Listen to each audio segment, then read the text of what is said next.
Revelation 4875. From the 6th of April 1950. Spiritual turning point is not a reversal but renewed banishment.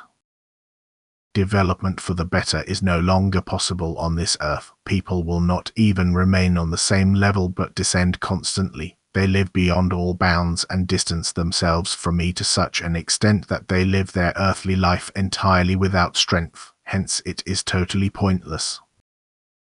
And therefore a substantial change is intended to put an end to humanity's spiritual decline and to pave a new path which will lead to an ascent again. You humans are unaware of my plan of salvation apart from the few to whom I reveal myself. But you would be able to take notice of it were you at all interested in the issue as to what forms the basis of all events around you.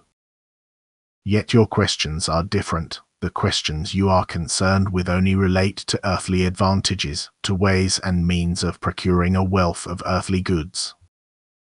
You only increase your knowledge in this field and ignore all spiritual matters. But therefore you will also be taken by surprise by the forthcoming events and will be unable to find an explanation if you intellectually search for it.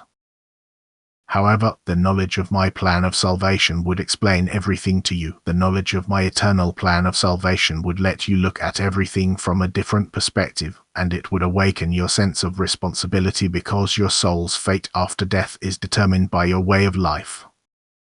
Then a small improvement could still be achieved, although only a few will take the explanation seriously which is offered to them by knowledgeable people.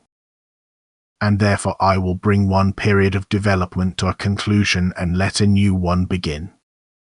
This should certainly be looked upon as a spiritual turning point, yet not as a reversal or a sudden advancement of the soul's development. Instead, it is far more a total failure on the one hand and the creation of new possibilities for development on the other. For that which failed during the old period of development will start its process of development again in the deepest abyss, hence it will not continue an interrupted process of purification.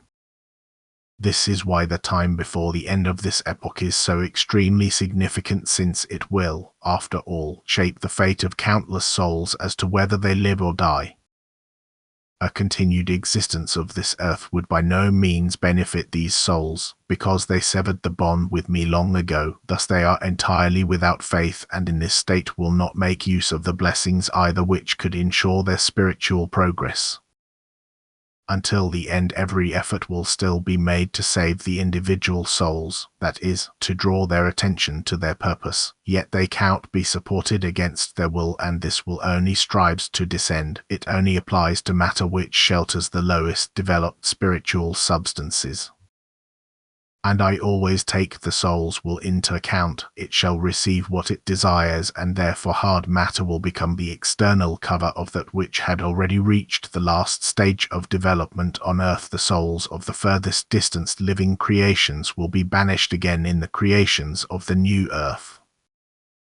And time and again this dreadful fate shall be presented to people. Time and again they shall be given the information of my eternal plan of salvation, because it is the time of the end when every person should become aware of the great responsibility he bears for his soul, because he can still use the last days for the salvation of his soul if he has the will to do so. He should know that an end will come and what this end means for his soul. He should know that there will be no postponement, but that it will come true what seers and prophets have announced since the beginning of this epoch of salvation, that the end will come without fail, and with it the last judgment, which will decide over life and death, over light and darkness, over reward and punishment, over hell and damnation, and paradise and beatitude. Amen.